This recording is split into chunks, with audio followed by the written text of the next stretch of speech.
For me, never giving up meant just that. I mean, every single day when I woke up, I thought, today's the day.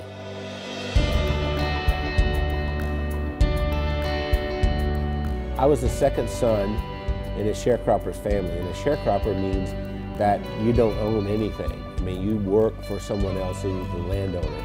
We had practically nothing. Everything was hand-me-downs from someone else. I didn't have shoes, and to this day my toes are all grown under because I didn't have shoes. I remember I had this encounter with my mother, and I said, you know, tell me you love me, and she didn't do it. And so I went down and I sat on this creek bank and I thought, you know what, I don't care if anybody loves me, I love me.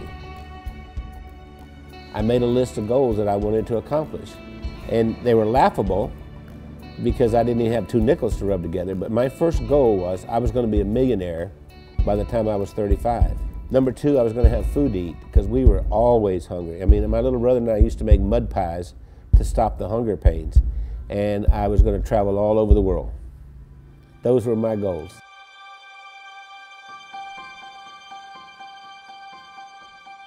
I've learned everything from working with Randy. I didn't know anything about business. I started out, before I met Randy, I was a teacher, a mathematics teacher. Well, I think we have a very good balance. Randy's really good in sales and telling the story and explaining why people need to have whatever it is that he's selling. And then he comes to me and says, Wendy, can we make it do this? And I have to get it done.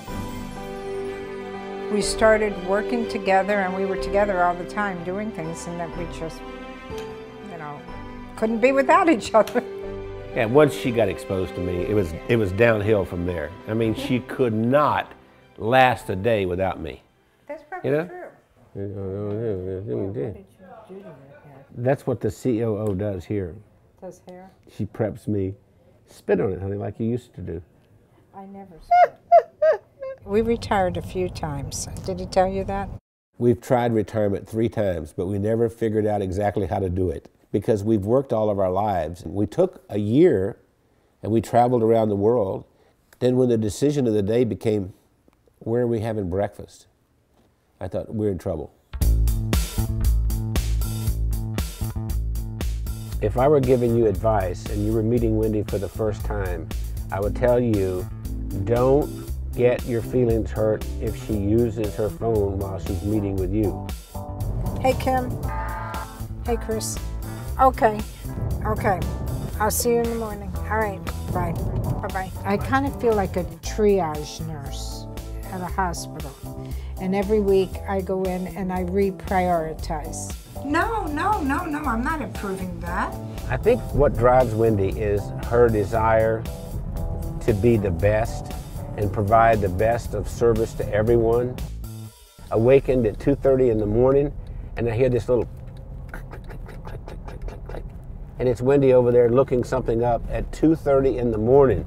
And I'll say, why aren't you sleeping? You can do that tomorrow morning. We are the definition of entrepreneurs. And we don't like doing one thing at a time. We have to do a lot of things at the same time. It's not just Randy and Wendy doing all this work. The whole team, every single one of us works round the clock. Hey, gorgeous. Listen, Bernice has been with us for what, 5, 6 years? 6 years. Yes. And we love her to death. And I love you guys. Yeah. Randy leads with his heart. And he's the most incredible person I've ever met. He's gone through so much in his life. And I believe that Randy's, I'm going to make me cry here. Randy has made the difference in my life. What's important is, what do I contribute this day to make the world a better place? I know that sounds corny, but that's really what it is. My daddy used to say, we leave here with empty pockets. The other thing my dad said is that when you leave, you'll be accountable for 2 things. 1, how did you treat Mother Earth? And 2, how did you treat the people on Earth?